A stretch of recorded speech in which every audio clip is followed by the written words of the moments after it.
দেখি, বাহ কি সুন্দর দেখাইতেছে।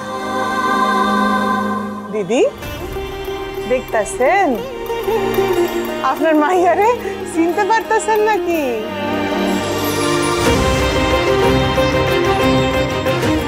আমি আর কি কই দিদি, ও অহন থেকে আপনাকে জিম্মা।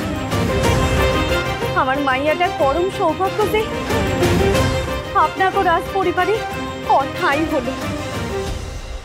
সৌভাগ্য তো শুধু থাকলেই হয় না দিদি, তাকে বজায় রাখতে জানতে হয়।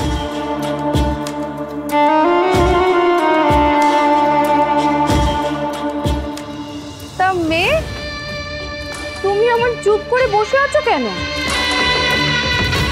ও, তুমি আবার এত সব গহনা আগে কখনো দেখো তাই না? মর্যাদা বোঝো? আজকের গয়না নয় গো, কত কত সাল আগেকার রাজবাড়ির জিনিস, ঐতিহ্যই আলাদা।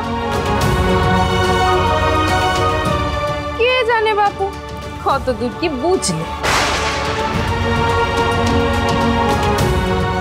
কান্ত দাদার বউ আসবে, তাকে সব গহনায় মুড়িয়ে দেওয়া হবে। এ তো আমরা বহু যুগ আগে থেকেই ভেবেছি। তাও মেয়ে,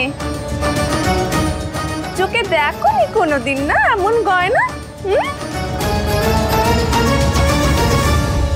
গলায় একখানা ফিনফিনে হার পরে ঘুরে বেড়াতে। তা বলি ও মেয়ে, এইসব এত গহনার কদর বোঝো না? মানে কদর করতে পারবে তো?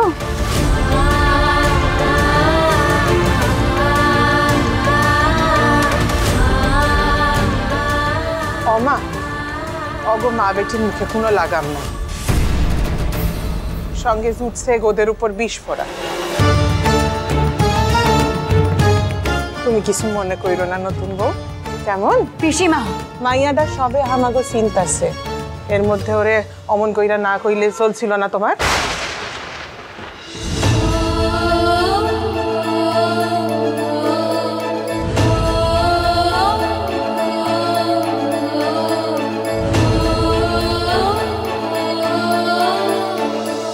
এই অপমানের তো কোনো কারণ নেই মা ভবানী। ওরা নিজেরা আমায় বেছে নিজেরাই এমন কথা কেন বলছেন? ওটা ছাতি না বাবা ঠাকুরের কথায় এক হয়ে বিয়ের আয়োজন করেছে, যাতে রাজবাড়ির মানুষের মন খুশি করতে পারে। তারপরেও এমন সব কথা। আহা বাসা, কান্দে না কান্দে না মা, কান্দে না। আজকের দিনে চোখের জল ফেলতে নাই, অমঙ্গল হয় যে।